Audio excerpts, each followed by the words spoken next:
Donc, on va pas tarder à démarrer.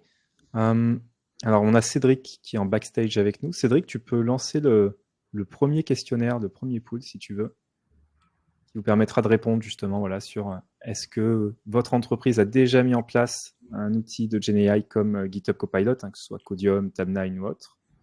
Est-ce que oui, c'est ouvert? Est-ce que oui, c'est imposé? Est-ce que c'est en phase de test ou est-ce que vous n'y avez pas accès du tout? Ça me permettra de voir un petit peu. Pour le déroulé du webinar, donc le but c'est que ce soit assez interactif. On a Soufiane qui va pouvoir partager justement ce retour d'expérience sur l'utilisation de Copilot chez Octo. N'hésitez pas pendant la session à poser des questions directement dans l'onglet chat. Comme ça, je pourrais prendre ces questions et les poser en live à Soufiane. Donc, n'hésitez pas à poser des questions si vous en avez pendant le déroulé. Il n'y a aucun problème. Et si jamais vous avez des questions et vous voyez qu'on n'a pas de temps d'y répondre, n'hésitez pas à utiliser l'onglet questions qui est en bas à droite dans Livestorm, qui vous permet de créer des questions. On essaiera d'y répondre à la fin du webinar. Et vous pouvez même voter pour les questions pour les faire passer devant les autres. Donc voilà, n'hésitez pas, si vous voulez interagir en direct, à écrire dans le chat. Et si vous avez des questions pour la fin du webinar, mais utilisez l'onglet questions. Bon, mais je pense qu'on va pouvoir démarrer. En tout cas, là, dans les participants, on voit que pour les moitiés des participants, c'est oui sur l'utilisation de Copilot. C'est ouvert à tout le monde et libre d'utilisation. 0% pour qui c'est imposé, qu'on en parlera aussi, Soufiane, mais c'est bien. Je pense que c'est une chose que ce soit imposé chez personne. 25% qui n'y ont pas encore accès et 29% pour qui c'est en phase de test. Donc on voit que c'est quand même vraiment une solution émergente qui est encore dans des phases de POC avec beaucoup de comptes.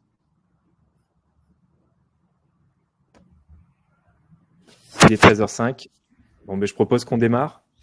Encore une fois, merci à tous. Et merci Soufiane d'être là aujourd'hui pour ce nouveau webinaire PackMind. Donc, je te propose de te présenter en premier. Okay, merci pour l'invitation. Donc, Soufiane, je suis consultant chez Octo Technologies, je suis architecte plateforme. Je m'occupe aussi de la pratique full stack engineering chez Octo, donc ce qui fait à peu près 80 consultants.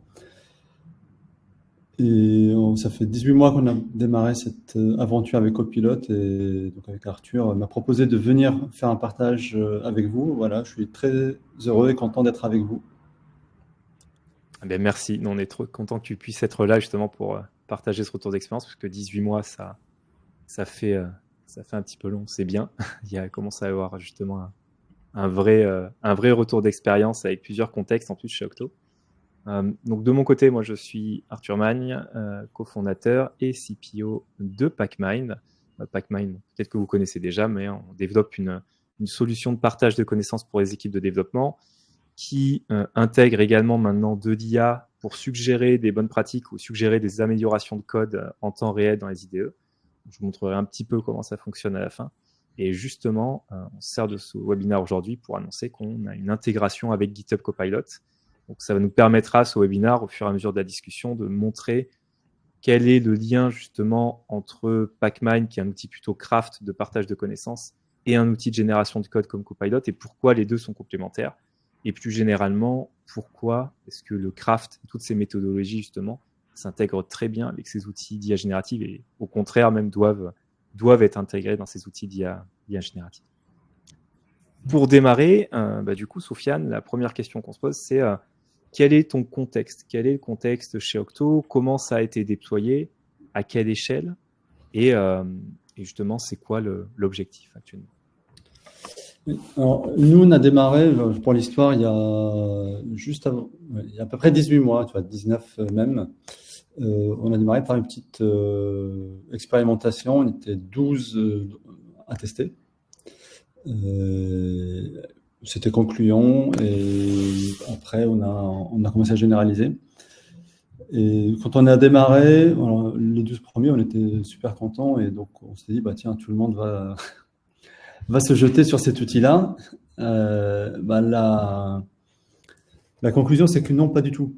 En fait, les gens, ils attendent pas que Copilot avec impatience. Et donc, la question, voilà, je me suis dit, tu vois, l'arrivée vers l'or, en fait, l'arrivée vers l'or, c'est les vendeurs de pelles qui font le plus de business. Donc, je pense que c'est de manière globale autour de l'IA générative, c'est les cabinets de conseil qui font le plus de business avec ça. Bah, nous, là, nos développeurs, aujourd'hui, sur une population à peu près de 400, on a un quart des personnes qui ont demandé la licence. Ce qu'on observe, c'est que les gens qui utilisent, bah, ils sont vraiment fans, voire accros à l'outil. Et ce qui était assez marrant, parmi le petit groupe des gens qui ont commencé, il y en avait qui avaient commencé avant même qu'on crée ce petit groupe, donc qui était sur les 2 mois gratuits. Et quand les 2 mois gratuits se sont arrêtés, bah, ils commençaient à payer de leur poche leur licence tellement ils ne pouvaient pas s'en passer. Et après, on a créé une petite communauté, donc on était 12, après on était une vingtaine, une communauté de pratique. Bah, c'était un moyen pour nous d'échanger les petits tips, l'entraide sur comment utiliser, qu'est-ce qui marche pas. La communauté s'est agrandie de petit en petit. On doit être pas loin d'une centaine aujourd'hui de personnes dedans. Globalement, la communauté pratique, voilà, c'est un channel Mattermost sur lequel on fait des échanges et parfois des petits talks en interne et des échanges informels entre les développeurs. Donc il y a des points un petit peu réguliers justement pour échanger, ou c'est plus informel, on va se dire tiens, là on aurait une présentation, un petit retour d'expérience à faire à la fin du mois, quelque chose comme ça? Alors, dans la première phase, il y avait des points formels, entre guillemets, et ceci, c'était pour nous une façon d'évangéliser cet outil et de le présenter au plus grand nombre. Après, maintenant, c'est un peu plus en mode asynchrone, directement sur les channels Mattermost. Pour se partager des tips, donc c'est ça. Exactement. Ce qui était important pour nous aussi, c'est d'avoir l'avis des gens qui n'utilisent pas, voire qui sont réfractaires à l'utilisation, parce que c'est enrichissant sur la façon d'utiliser l'outil. C'est pourquoi ils ne l'utilisent pas, c'est parce qu'ils donnent des mauvais résultats, parce qu'ils ne savent pas l'utiliser, ou c'est juste des questions de principe qui les empêchent de les utiliser. Et moi, j'ai observé un truc qui était assez marrant. Donc, j'avais 2 personnes qui n'utilisaient pas l'outil et franchement, qui étaient plutôt détracteurs de l'outil. Et donc, on échangeait un peu sur le Mattermost. Et dit, tiens, regarde, Soufiane, tu me dis que ça sait faire des tests unitaires. Moi, j'y arrive pas. Regarde, voici ce que je lui ai donné, ça marche pas. Et là, l'observation intéressante, c'est que c'est l'autre personne qui était aussi détracteur, qui n'utilisait pas sur son projet. Il me dit non, en fait, tu n'utilises pas l'outil de la bonne manière. Donc, on a des gens qui savent utiliser, qui savent conseiller les autres, mais qui l'utilisent pas quand même. Et donc, dans cette communauté, c'est pas parce que je n'utilise pas l'outil ou je n'ai pas envie que j'ai pas une valeur à apporter à l'ensemble. Et c'est quoi, du coup, des arguments que tu as pu voir justement des personnes qui font pas partie des 22%, qui n'utilisent pas et qui aujourd'hui ne veulent vraiment pas l'utiliser, sont un peu en opposition? Est-ce qu'il y a des arguments qui ressortent, qui sont souvent les mêmes? Alors, il y a une partie de la population qui a commencé à utiliser au tout début. Et donc, les propositions n'étaient pas forcément pertinentes. Et là, ils disaient, OK, le truc, il raconte n'importe quoi. Et donc, ils se sont fait une opinion et ils ne retentent plus. Alors, c'était assez intéressant. Je faisais une présentation il y a un mois. Donc, j'avais quelques cas pour illustrer qu'est-ce qui marche, qu'est-ce qui ne marche pas. Et j'en ai retesté. Mais en fait, ce qui ne marchait pas remarche. Donc, il y a une évolution constante de l'outillage et de la pertinence des propositions. Donc, ceux qui retentent pas, ils restent sur la première impression. Le deuxième point, et là, c'est plutôt la presse qui joue contre nous, c'est l'IA va remplacer les développeurs. Ça, on l'a vu partout. Des gens, ils se sont sentis piqués au vif, dire attends, moi, l'IA va me remplacer, c'est n'importe quoi, donc je ne veux même pas entendre parler. Donc, il y a aussi ce phénomène d'ego. Et derrière, le troisième aspect qui est plutôt philosophique, nous, on se préclame crafteux. Donc, on est dans l'artisanat, on est dans le fait main. Et l'IA, elle est associée à de l'industriel, à de la production de masse. Voilà. Et donc, il y a vraiment une confrontation. Est-ce que je suis en train de faire le sac Hermès à la main et aux petits oignons, ou je travaille pour Shane et faire des trucs en masse? Enfin, c'est pas la même philosophie. Ah, c'est intéressant parce qu'on va y revenir après justement sur le lien entre le craft et l'IA. Et en fait, ça peut très très bien fonctionner ensemble et les deux peuvent s'entraider justement. Mais c'est vrai que de base, on voit un peu l'IA comme quelque chose d'automatique, d'industriel, et donc on se dit mais c'est complètement opposé. Et moi, j'ai entendu plein de gens justement dire tu peux pas faire du craft et en plus pousser l'IA. Et Exactement. en gros, la conclusion, en tout cas sur le contexte que tu as, c'est qu'il n'y a pas forcément tout le monde qui utilise aujourd'hui, mais les développeurs qui l'utilisent, par contre, sont vraiment satisfaits. Ils disent qu'il y a vraiment un changement dans le Ouais, paradigme. c'est très satisfait en fait. 68%, presque 70% des gens qui sont très très satisfaits. Donc voilà, même si c'est un quart de l'entreprise, mais un quart d'Octo, ça fait 3 fois Quand la même taille 100 personnes. d'autres boîtes. Donc, Ouais. Et du coup, là-dedans, justement, on va parler des points forts que tu as pu voir et que tes équipes ont pu voir sur les 18 mois d'utilisation. Justement, tu peux nous préciser un petit peu, donc c'est les différents points forts pour lesquels justement l'IA marche très bien aujourd'hui. alors, l'IA excelle dans des petites choses. Moi, je dis toujours, globalement, euh, c'est un outil pour faire à faible coût des choses à faible valeur ajoutée. Mm. Donc aujourd'hui, on a 3 piliers là, qu'on regarde, c'est la génération de code, la compréhension de code et l'apprentissage. Euh, Quand je démarre un nouveau projet, j'ai besoin voilà, de préparer un boilerplate, des modèles, etc. C'est super. Ça évite le syndrome de la page blanche, ça marche très bien. Que ce soit en mode prompt ou autocomplétion dans le code, les petits bouts de code, ça marche bien. Les tests unitaires, si on sait si on sait demander correctement à l'outil de les poser, si on a une référence, ça marche bien. Là où ça marche très très bien et ça fait gagner énormément de temps, c'est les données tests. Donc, voilà, qu'on mogue une API ou qu'on a besoin de la donnée en base sur voilà, 10 000 citoyens, hommes, femmes, enfants, des dates de naissance, des professions réparties dans tous les départements, là, on peut en générer en 30 secondes 10 000 records sur la base de données. Là où, voilà, à la main, personne n'a envie de faire ça. Ouais, donc tu veux dire dans l'approche justement de trouver tous ces différents scénarios de test, faire des combinatoires, des choses comme ça, trouver des use cases un peu à la marge. Là, il peut avoir des idées que nous, on n'aurait pas forcément et sur lesquelles, et puis ça n'a pas forcément une très grosse valeur ajoutée de base. Exactement.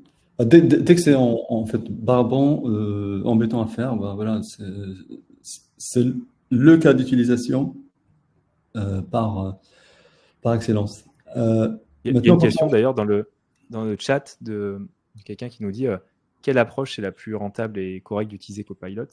Lui fournir du code pour nous générer des tests ou l'inverse? Qu'est-ce que toi, Vas-y. nous, on est des adeptes du TDD, donc on commence par les tests. Ouais. Voilà. Après, si on n'est pas adepte du TDD ou si on reprend du code qui était là, voilà, on peut lui dicter directement, voilà, on lui donne le code et on lui dit pose des tests.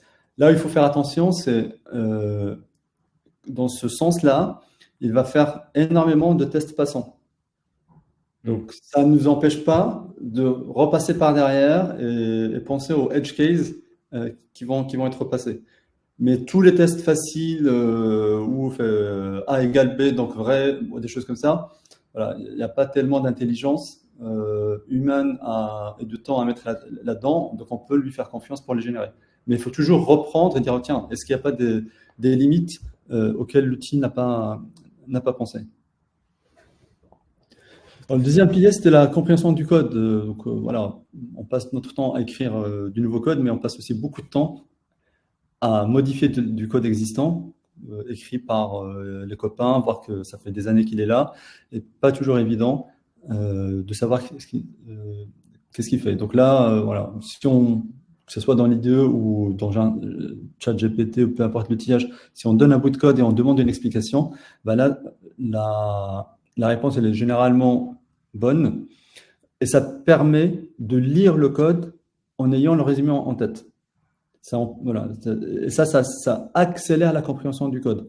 Moi, j'ai un exemple, c'était il y a 4-5 semaines, un développeur, voilà, sur un channel, il dit voilà, j'ai cette requête SQL, elle est monstrueuse, on me demande de la modifier, je ne sais pas par où commencer, et tout ça. Donc, il faisait plus d'une centaine de lignes de proc-stock. Bon, je dis ouais, tiens, tu as essayé de ChatGPT, donc je dis attends, je ne vais pas tester ça. Juste par curiosité, je donne le code, ça décompose. Il dit voilà, il y a 4 parties. La première fait ça, la deuxième fait ça, la troisième fait ça. Donc en relisant le code SQL, c'est beaucoup plus facile à comprendre. Et hop, et après on peut analyser le requirement et savoir comment on change. Donc en fait, Les ça donne logs, une couche d'abstraction qui peut être agréable, c'est ça, ça t'abstrait un petit peu les détails techniques du code en disant ben, ce code fait ça, il va appliquer ça, etc. Mais après, voilà, il faut rentrer dedans et en ayant cette compréhension. voilà, tu as dit voilà, ce bout de code, il est en train de calculer la taxe sur la valeur ajoutée des achats et il applique une règle, peu importe laquelle. Voilà, donc c'est tellement simple d'avoir ce brief. C'est vraiment, j'appelle ça moi un brief, comme si un PO ou quelqu'un nous donnait le brief de ce que le code faisait et hop, et après on va lire le code et on va essayer de déterminer l'endroit où on doit le modifier. Les logs, bah, parfois des logs on ne comprend rien. Même des erreurs de compile, bah, certaines sont simples, mais certaines, tu vois, il faut vraiment se creuser la tête. Et là, pareil, tu vois, moi j'ai l'habitude de demander à un IA par défaut qu'est-ce que ça veut dire ça. Et j'ai des pistes. Et ça permet d'aller creuser ces pistes-là. Ça ne résout pas le problème, mais ça donne des pistes de recherche. Et le troisième point, c'est de refactoring simple, mais vraiment simple. Je reparlerai après sur le refactoring, sachant que nous, on préfère le refactoring qui passe par l'IDE, type sur IntelliJ. Enfin, quand on fait du refactoring, il y a quelques tips, c'est beaucoup mieux. Mais ce qu'on regarde, tu vois, quand on fait l'intégration Copilot IDE, IntelliJ, parfois, il te dit va regarder à tel endroit, où fait ça. Donc ça aide aussi à la partie refactoring. Et le troisième volet, on pose la question, du coup maintenant j'en fais un pilier, c'est l'apprentissage, mais c'est une population qui est vraiment particulière. C'est-à-dire des gens, voilà, je suis un dev back, je vais m'intéresser à du front, bon, j'y connais rien, c'est la première fois que je vais faire du Vue, je connais pas la syntaxe, voilà, donc voilà, j'apprends par mes méthodes classiques, mais parfois sur le détail de la syntaxe, voilà, je me fie entre guillemets à ce que va me proposer l'IDE. Et après, je continue d'apprendre. Moi, tu vois, tous les scripts shell, franchement, les commandes Unix, ça fait longtemps, c'est pas le truc que j'utilise tous les jours. Là, ça m'aide énormément. Alors, le pair programming, alors là, c'était un troll d'un collègue sur, tiens, au lieu de recruter du développement, prends une IA pour faire du pair programming. Moi, je l'appelle un peu du ghost pair programming. C'est-à-dire, comme je suis en train de coder et parfois j'ai quelques suggestions qui arrivent, c'est comme s'il y avait un petit fantôme dans mon IDE qui programme avec moi et parfois on est surpris par les propositions. On dit ah tiens, j'avais pas pensé à ça. Et donc ça nous emmène vers d'autres alternatives.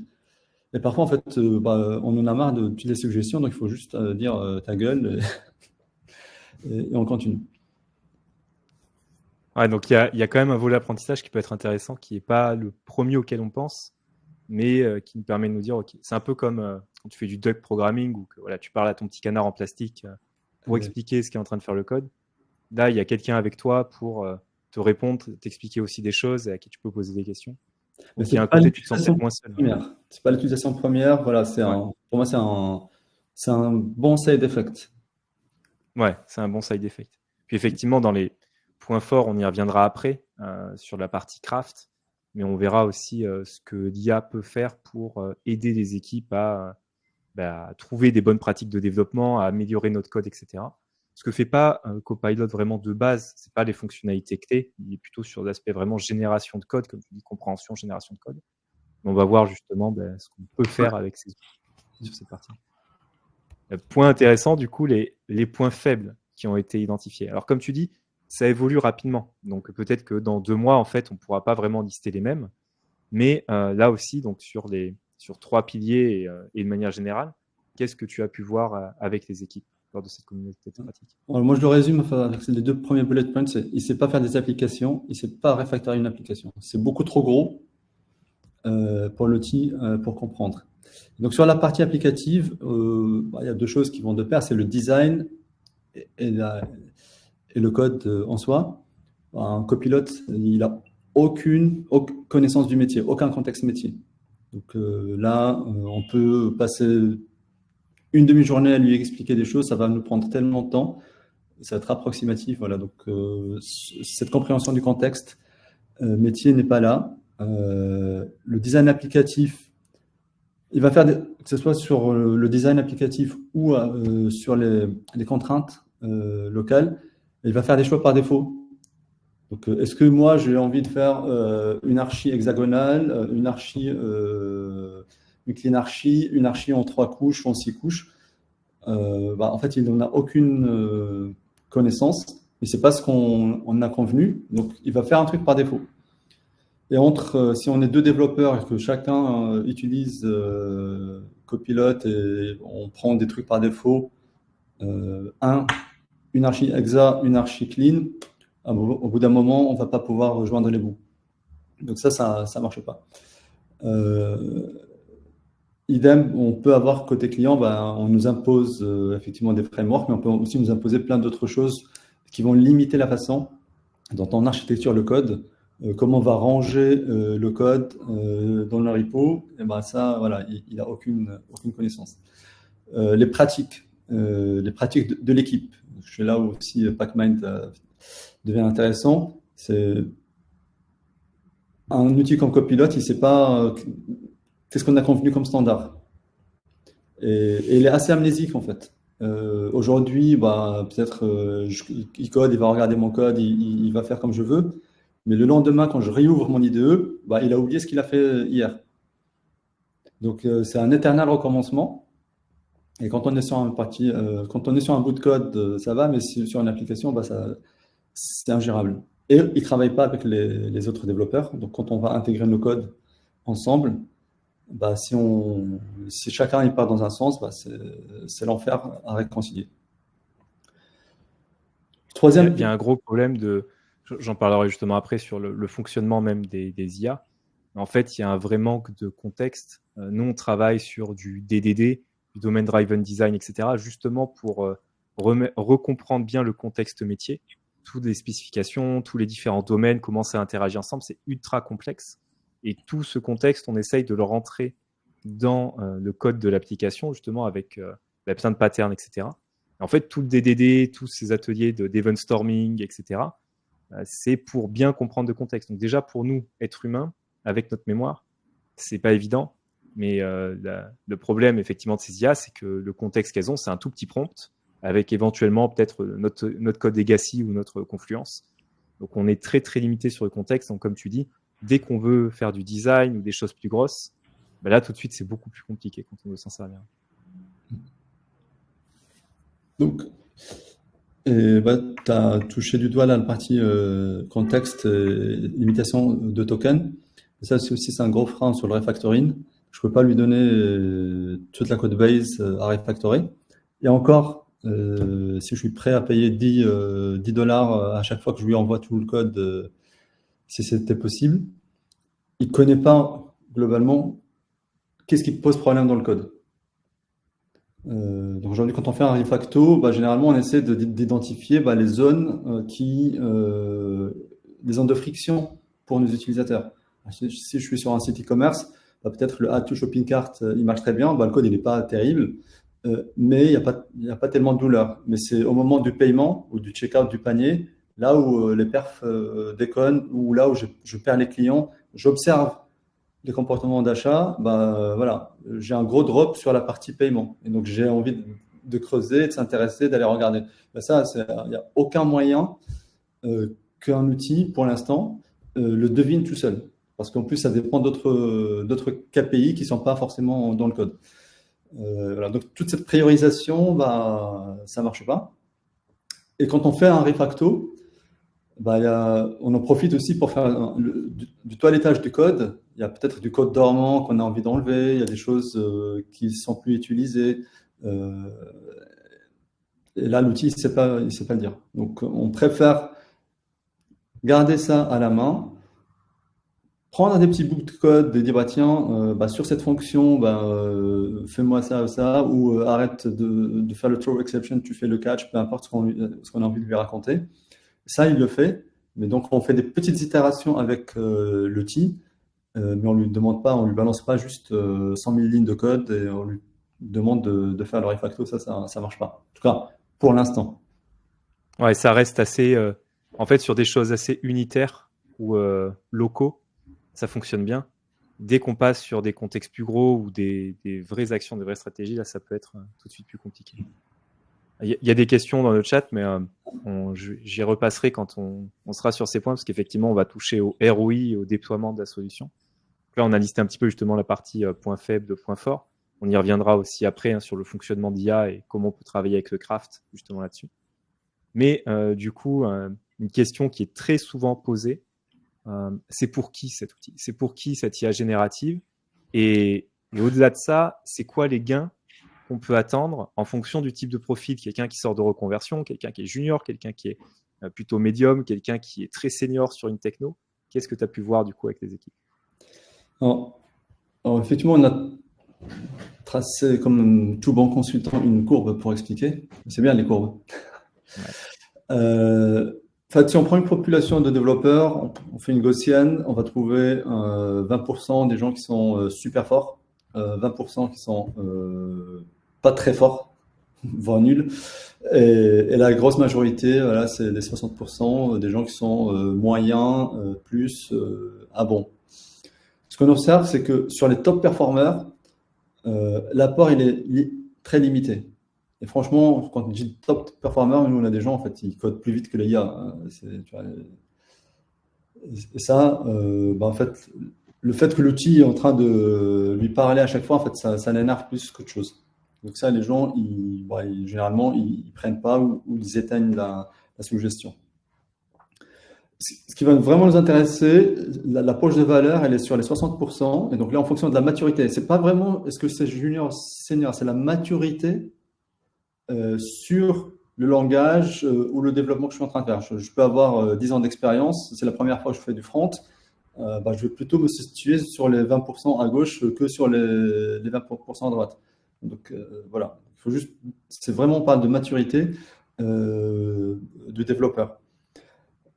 Sur les populations jeunes, nous, ce qu'on a observé, en tout cas chez Octo, et c'était une surprise, c'est les jeunes consultants sont très critiques vis-à-vis du code proposé. Donc, ils n'acceptent pas, donc ils savent qu'il peut y avoir des hallucinations, donc ils font attention. Alors, est-ce que de là, c'est une généralité? Je ne pense pas. Mais en tout cas, nous, on a observé ça. Et ce qu'on observe aussi, sur d'autres projets, et aussi avec d'autres équipes clients et des collègues, c'est que ça peut être vraiment contre-productif. C'est-à-dire, sur une population pas assez mature, quand les gens acceptent du code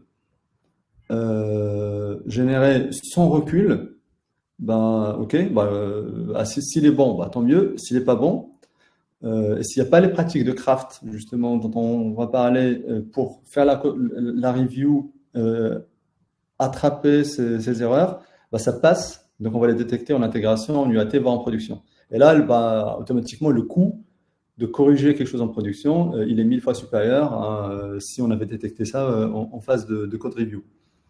Et là, le gain qu'on aurait estimé, finalement, il se transforme en une perte, mais colossale. Et donc, on dégrade la qualité du code plutôt que de l'améliorer. Donc, il faut en être conscient et il faut mettre les mécanismes en place pour l'attraper. Et quand je regardais les stats de GitHub, aujourd'hui, on observe un code churn de à peu près 40% en year-to-year entre 2024 et 2023. Globalement, le code qu'on passe, qu'on commit et qu'on passe, bah, on le reprend. Et donc, on reprend 40 fois plus de code qu'avant. Et donc, ça, c'est aussi un syndrome des gens bah, qui acceptent énormément de code bah, sans l'œil critique et on le détecte un peu plus tard. C'est là où on commence à faire le lien un petit peu avec le craft en se disant, là, on est sur des outils de génération de code, on va plus vite à écrire du code. Maintenant, s'il n'y a pas toutes les pratiques qu'il y a autour, justement pour capturer ces problèmes, quand on fait du pair, du mob, quand on fait du TDD, etc., évidemment, ça peut être beaucoup plus critique derrière. Et là, on va parler un petit peu de ROI, justement, et de gain. Et en fait, le gain, il peut être massacré si jamais on a une perte en qualité ou en maintenabilité. Ça veut dire que d'utiliser un outil comme ça va pas nous aider. Mais pour le coup, c'est pas vraiment la faute de l'outil. Il ne faut pas taper sur Copilot. C'est plutôt nos pratiques. Donc, c'est ce qu'on a mis en place et notre culture aussi, qui n'était pas alignée, qui n'était pas déjà carrée. Et donc là, on vient rajouter un super carburant sur un moteur qui est mal réglé. Donc évidemment, ça fait n'importe quoi. Alors que si justement on a quelque chose qui est très, très, très carré, bah là, on peut commencer à jouer sur les gains en productivité. Et du coup, il y a des questions là qui sont posées, qui évidemment sont les questions que tout le monde se pose. Comment est-ce que Octo a mesuré le retour sur investissement de Copilot? Est-ce que ça a été mesuré? Est-ce que c'est du qualitatif, du quantitatif? Et évidemment, quels sont les résultats? Alors, les mesures sont qualitatives, pas quantitatives. Il est extrêmement, voire impossible de mesurer ça d'une manière scientifique, les gains. Parce que ça suppose qu'on prend exactement la même personne, on lui donne exactement le même code à faire et dire bah tiens tu le fais avec l'outil et sans l'outil. Non, c'est impossible. Quand on est sur un projet, ben, on n'a pas les mêmes tickets, on n'a pas les mêmes compléments. Voilà. Donc c'est impossible, quasi impossible de mesurer de manière scientifique les gains. Par contre, nous, on a fait une survey à 3 mois, 9 mois et 18 mois. On interroge les gens sur okay, tu estimes à combien de temps, combien de minutes, parce que c'est en minutes, c'est en moins d'1 heure par jour, dans le meilleur des cas, le gain que ça t'a apporté par rapport à avant. Donc c'est de déclaratif. Là, aujourd'hui, on se situerait entre 8 et 12% pour être optimiste.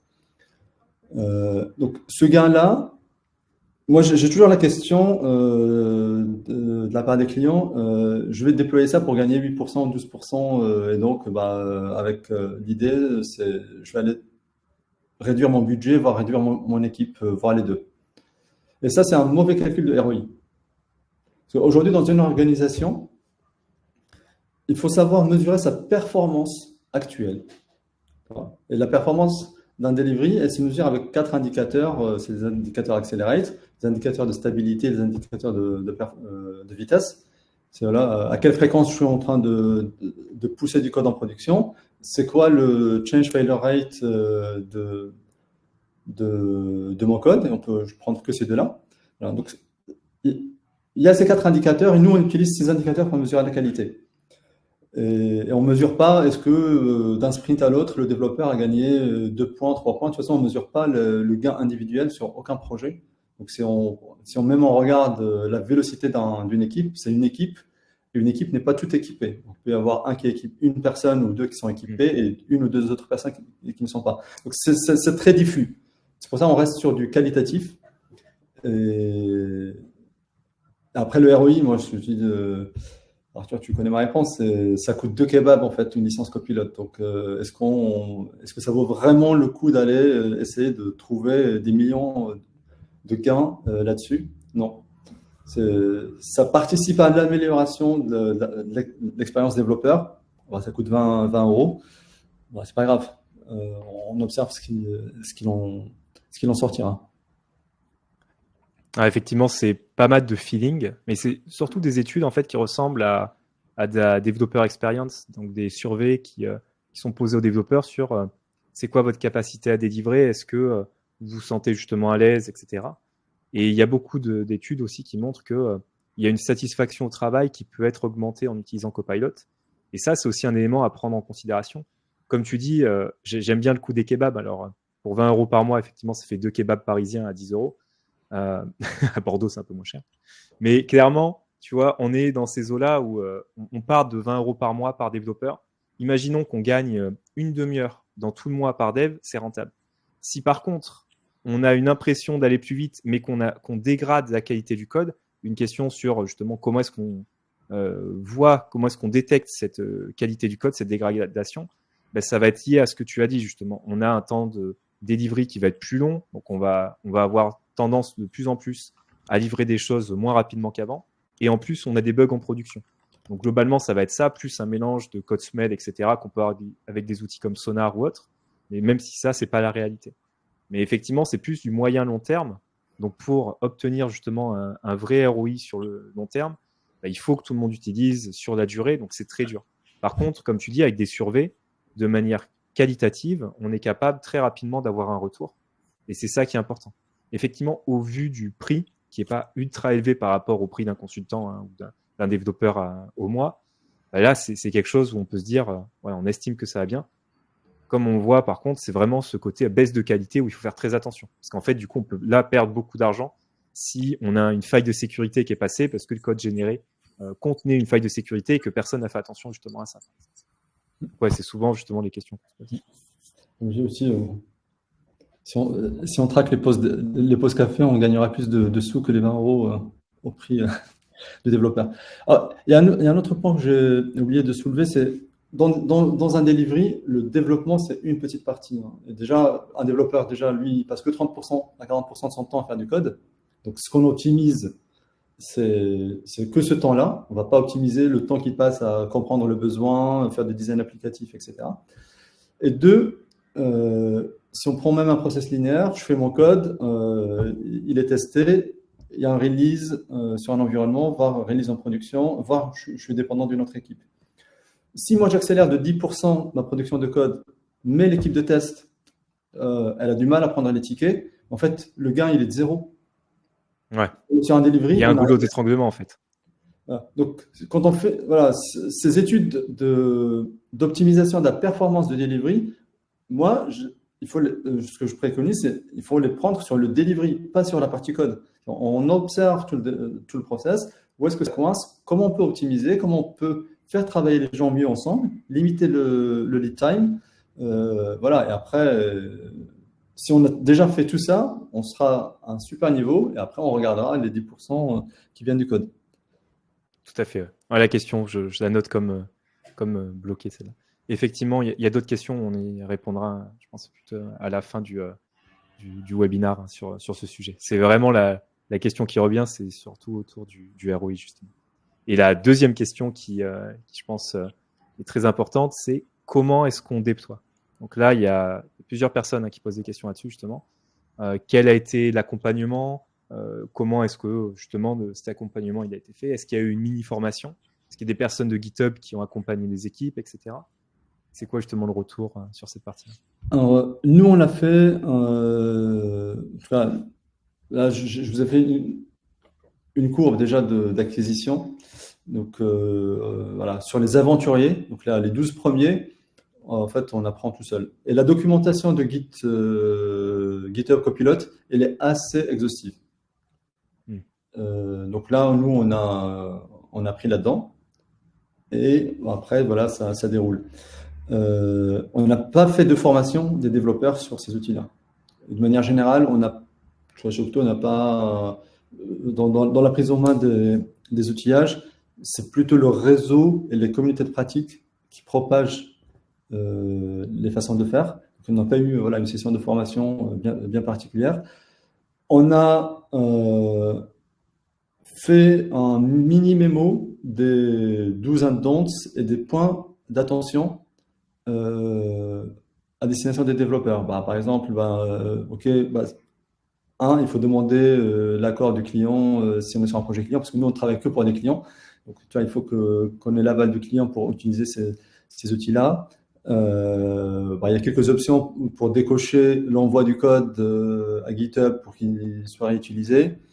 Attention, l'outil scanne tout ce qui est ouvert. Donc, si on ouvre un fichier de paramétrage, avec des clés d'API, des choses comme ça, des secrets, ben, ça c'est un peu compliqué. Alors, donc il y a quelques petites guidelines, ça tient en 2 pages qu'on a émis. Et après, voilà, on a ouvert les licences. On dit voilà, maintenant, ceux qui veulent utiliser, ben, ils demandent une licence. On a créé une page Confluence et c'est la communauté qui vient enrichir bah, le savoir. Donc, il y a un Mattermost pour les discussions asynchrones.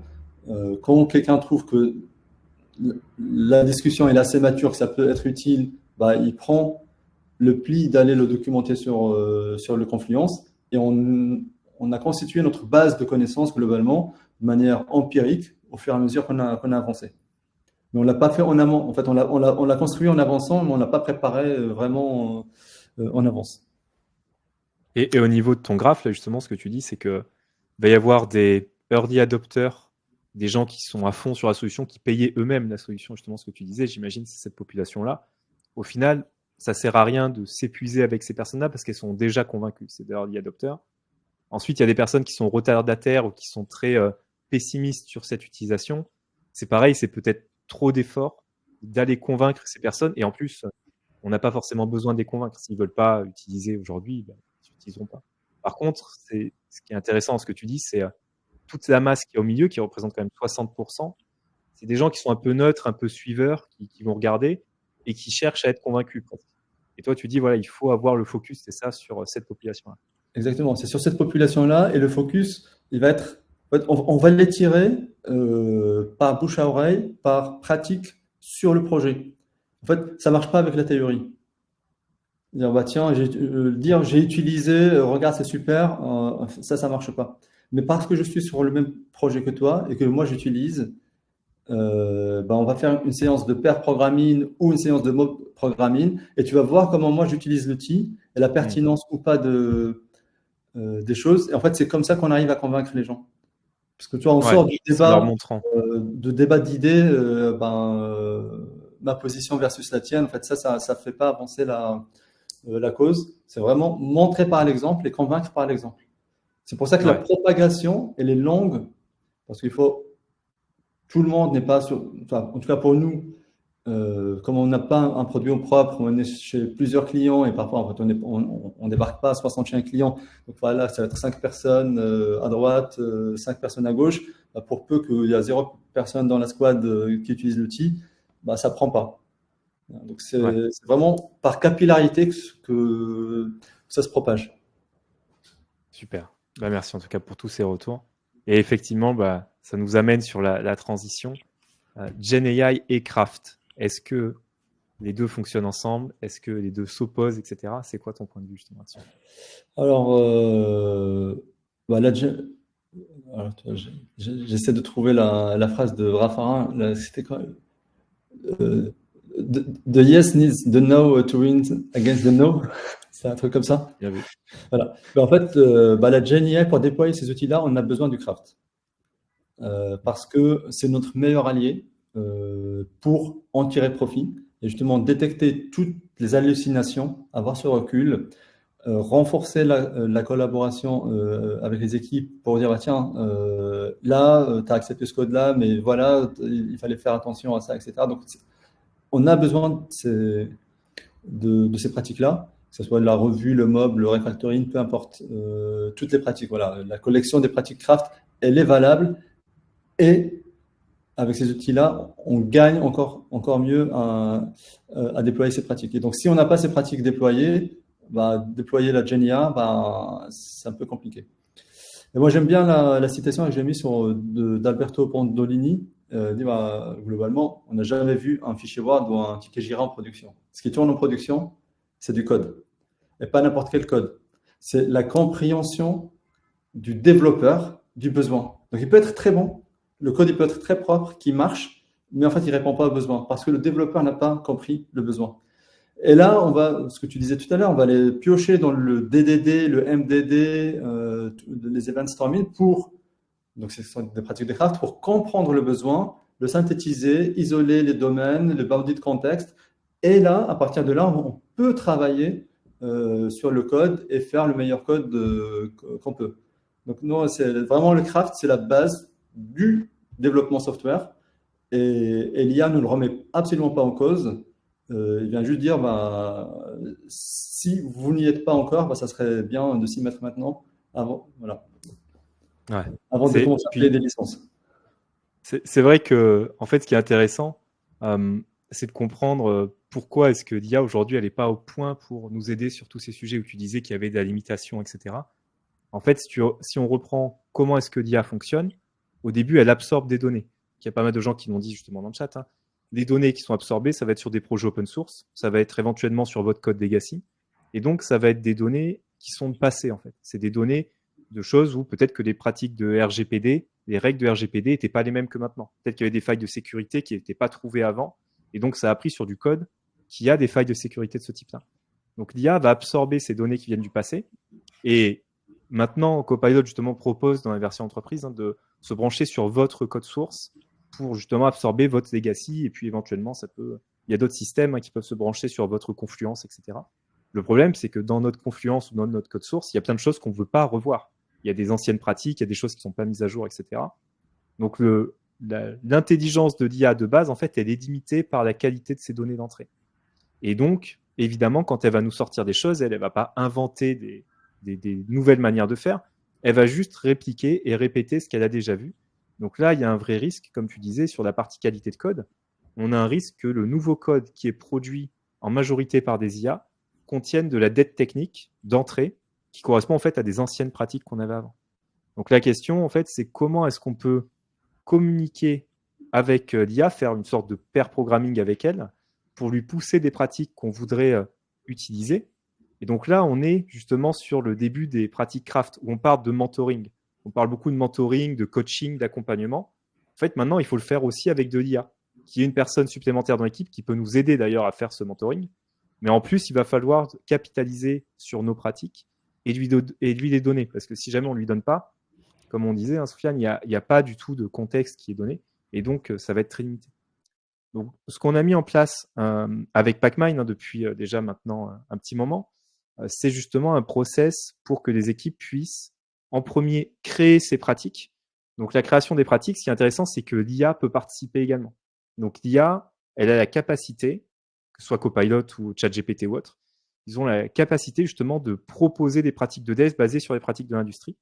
Ensuite, on va pouvoir diffuser ces pratiques à l'ensemble de l'équipe ou à l'ensemble d'une entreprise. Et donc là, l'IA peut aussi nous aider de manière pédagogique à pousser les pratiques au bon moment. Et ensuite, la dernière étape, c'est plus d'avoir un contrôle. Mais là, on parle d'un contrôle sur l'IA elle-même. Comment est-ce qu'on peut contrôler GitHub Copilot, par exemple, pour que Copilot nous sorte du code qui correspond à nos pratiques de dev.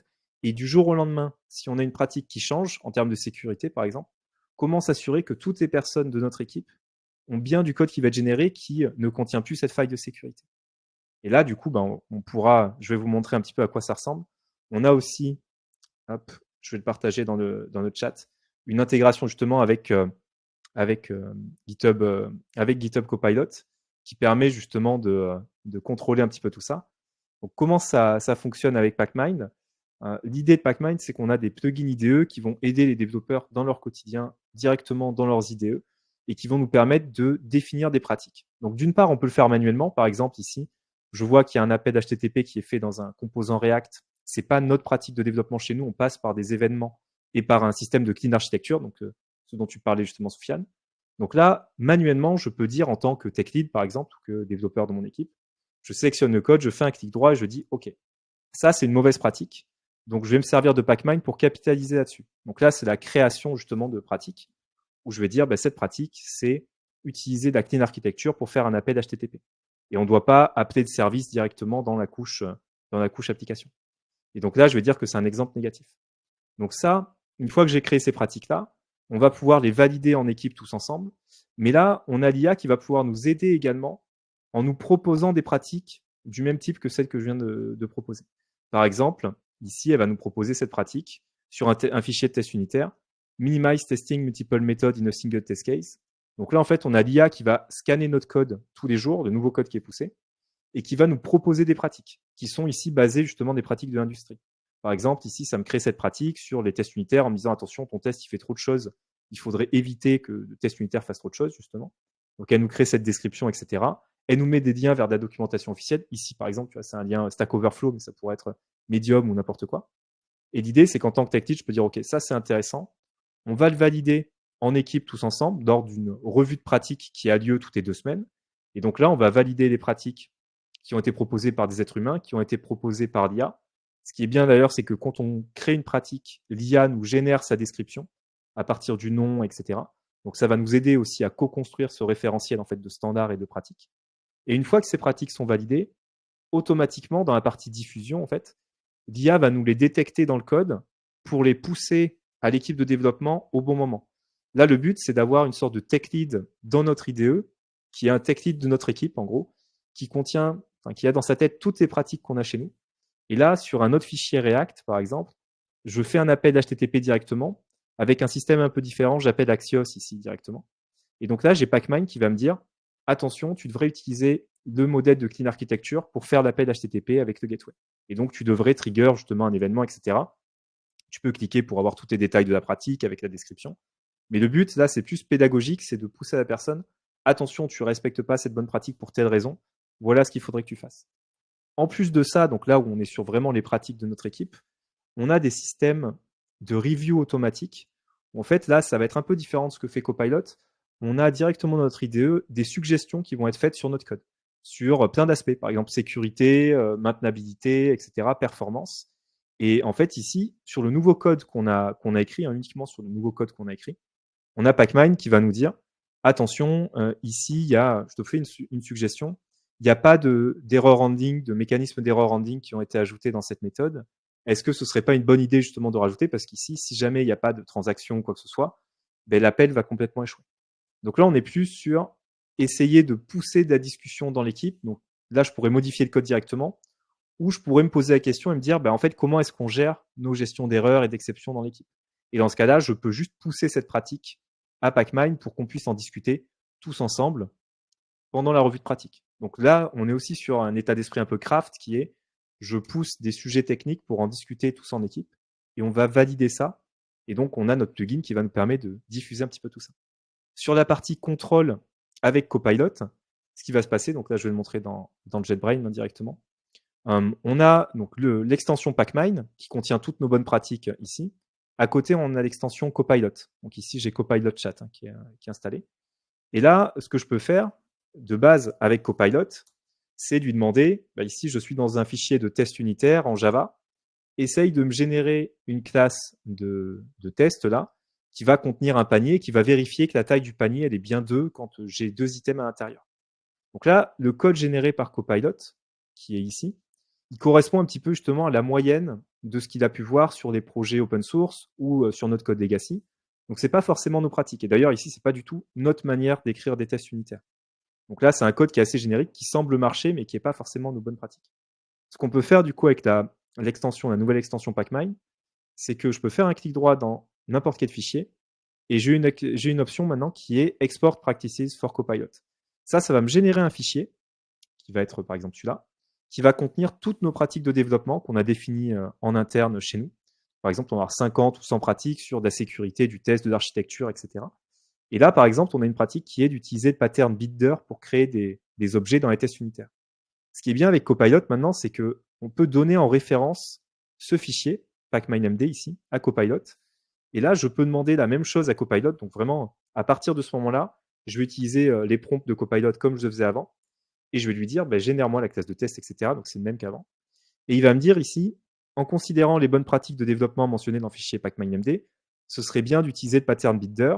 Donc aujourd'hui, il n'y a pas de Builder justement dans la classe Product. Copilot, il est capable de voir ça. Et là, il va me dire, premièrement, on va ajouter un Builder dans la classe Product, ça va ressembler à ça. Et ensuite, on va utiliser ce Builder dans la classe de test. Et donc, notre fichier de test, il ressemblera à ça. Donc, on voit ici que le résultat de ce que générait justement Copilot est très différent de ce qu'on avait au début, juste avec quelques pratiques.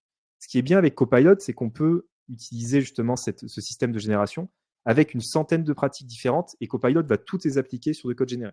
Et donc là, il ne va pas en oublier. Donc c'est bien parce qu'on va avoir du code qui correspond bien aux pratiques de notre équipe et ça nous permettra d'avoir moins d'allers-retours justement en revue de code et vraiment de gagner en productivité. Ce que tu disais, Soufiane, justement, sur attention, hein, quand on est junior, on peut avoir une baisse de la qualité de ce qui est produit.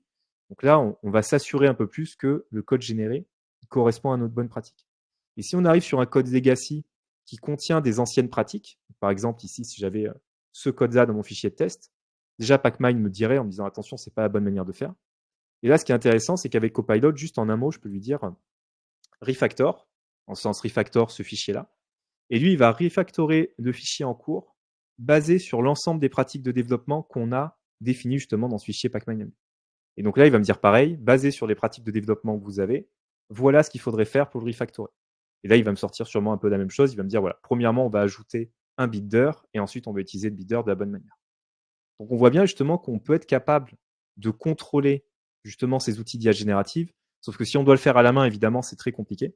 Donc là, l'objectif qu'on a mis avec Pacmind, justement, avec ce système de création, de diffusion et de contrôle, c'est fait en sorte justement pour que ça nous permette d'avoir un process fluide qui retrouve justement ce côté un peu craft, qui nous permet de diffuser ces pratiques facilement. Donc on voit bien en conclusion que le craft et l'IA, ça peut être tout à fait compatible. Par rapport au retour aussi que tu as fait, Soufiane, je ne sais pas si toi, justement, tu as d'autres éléments à pousser en conclusion justement autour de ça, de ce sujet un petit peu craft et IA. Payer des coachs craft. Non, moi, en conclusion, l'IA, c'est pas un game changer. C'est un peu bizarre de dire ça. Pour moi, c'est pas un game changer pour votre développement informatique. Il y a des pratiques, il y a la base du développement logiciel qui existe depuis des années. Il y a des indicateurs de performance, c'est toujours les Dora Metrics, là, les 4 qui sont là, sur lesquels on a des études, de 20 000 ou 30 000 projets. Il faut maîtriser ça. Donc, si notre organisation ne sait pas faire du code propre, ne sait pas gérer des changes incrémentaux rapidement, on a un change failure rate qui est assez élevé, l'IA ne va pas aider. Donc, il faut juste remettre la base. Et une fois que la base elle est là, aujourd'hui on peut utiliser Copilot, demain on utilisera autre chose. La deuxième takeaway, c'est ces outils évoluent énormément. Donc, ce qui ne marche pas aujourd'hui ne veut pas dire que ça ne marchera pas demain. Donc, d'où l'importance d'avoir une équipe d'éclaireurs qui regardent ces sujets-là dans votre organisation, des gens qui sont motivés et qui suivent l'évolution. Parce que si on attend 3 ans, peut-être le gap va être beaucoup plus grand pour les utiliser. Donc voilà, on installe les bases et on suit la technologie d'un coin d'œil avec une équipe d'éclaireurs si on n'est pas fully deployed.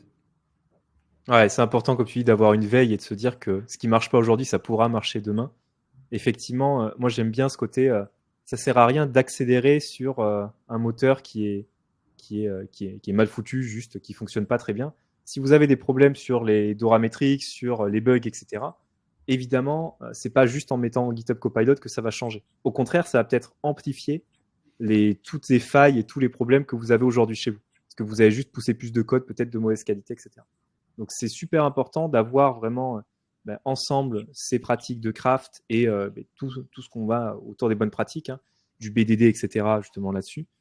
C'est important d'avoir tout ça en place et ensuite de mettre en place ces pratiques de développement avec de l'IA et de voir comment on peut l'utiliser. Parce que l'IA peut être utilisée de manière très différente. On a Copilot pour la génération de code, on a Pacmind pour tout ce qui est amélioration du code en continu, etc. D'ailleurs, il y a une question de Kevin qui dit lorsque une personne justement applique pas ces bonnes pratiques, est-ce qu'il y a moyen de bloquer ou d'informer avant de pousser son commit? Alors oui, tout à fait. En fait, on peut lancer l'analyse en pré-commit ou dans la chaîne d'intégration continue pour bloquer justement si jamais il y a une faille de sécurité ou quelque chose comme ça. Et d'ailleurs, on a un autre webinar dans quelques semaines, dans 2 semaines, autour du BDD. J'imagine, Soufiane, que tu connais bien, le Behavior Driven Development, où on parlera aussi d'IA, de comment est-ce qu'on peut utiliser des outils d'IA pour nous aider dans ce process de BDD, de Behavior Driven Development. Ce sera avec Laurent, et donc il y aura un replay effectivement dispo aussi, et ce sera avec Seb Ross, qui est le cofondateur de Cucumber. Là, pour le coup, c'est quelqu'un qui connaît très bien le BDD, qui viendra justement expliquer ce que lui voit justement avec la diffusion d'IA pour aider dans ce process justement de BDD. Donc on voit que tout ça, ça émerge et qu'il y a plein de manières différentes d'utiliser l'IA. Il n'y a pas une seule manière de faire.